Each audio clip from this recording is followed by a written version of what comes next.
እንደናችሁ ማታቁን ገዳ ወይ ደግሞ ጀባ ይባላል። በዚህ ቻናል ብዙ ቪዲዮዎች ለቅቄያለሁ፣ ግን ምንም ሰብስክራይብ አላገኘሁትም። አይ ዶንት ኬር ችግር የለም፣ ግን የኛ ሰዎች ችግር አለባቸው። እውነቴን ነው የምላችሁ። እኛ አንድ ቪዲዮ ለመስራት 6 ሰዓት 4 ሰዓት 5 ሰዓት ተቀምጠን ኤዲት አድርገን ነው የምንለቀው ማለት ነው፣ ዩቲዩብ ላይ ቲክቶክ ላይ ማለት ነው። ግን ምንም ወፍለም። ይሄ በጣም ተስፋ የሚያስቆርጥ ነገር ነው፣ ግን ችግር የለም። እኛ we have to keep going bro. so ምን ልላችሁ ነው የመጣው ዛሬ። ብዙ ሰዎች አሁን ኦንላይን ላይ ገንዘብ እንደቀላል እንደዚህ 15000 ምናምን ብለው ይሰክሳሉ፣ ግን እንደዛ አይደለም ሪያሊቲው። እናንተ ዝም ብላችሁ ከመሬት ተነስታችሁ ምንም ብር የምትሰሩበት ምክንያት የለም። አትሰሩም ማለት ነው። እውነቴን ነው የምላችሁ፣ አትሰሩም፣ ምንም ነገር አትሰሩም። ለምን ካላችሁ አንድ እውቀት ቪዲዮ ኤዲቲንግ መሆን ይችላል፣ ግራፊክ ዲዛይኒንግ መሆን ይችላል፣ ፕሮሞቲንግ ኢንጂነር መሆን ይችላል። አንድ whatever አንድ እውቀት መያዝ አለባችሁ፣ መጀመሪያ መማር አለባችሁ።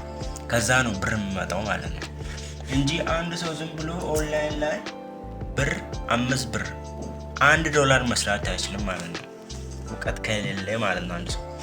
እና ጋይሶቼ አሁን ምን ልላችሁ ነው፣ ባጭሩ ተማሩ፣ የራሳችሁን ለውጡት መጀመሪያ። ከዛ ብር ደግሞ ይመጣል። እውነቴ ነው የምላችሁ፣ ብር ይመጣል።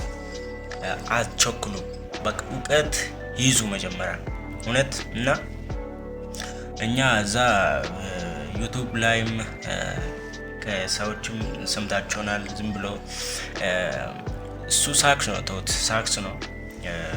እነሱ ለቪዋችሁ እና ለሰብስክራይብ ብሎ ነው እንደዚህ አይነት ቪዲዮ የሚሰሩት እንጂ አንድ ሰው ዝም ብሎ መስራታችን ኦንላይን ላይ ካሁኑ እውቀት ይዙ። ፕሮግራሚንግ መሆን ይችላል፣ ስንት ነገር አለ አሁን በዚህ ዘመን። እና እኔ ደግሞ ብዙ ቪዲዮዎች ሰራለው ስለ ኦንላይን እና ስለ ቴክኖሎጂ ብዙ ወደፊት ቪዲዮ እንሰራለን ማለት ነው። ለዚህ ቻናል አዲስ ከሆናችሁ ደግሞ ይሄንን ቻናል ሰብስክራይብ አድርጉት። ወደፊት እንሄዳለን ማለት ነው።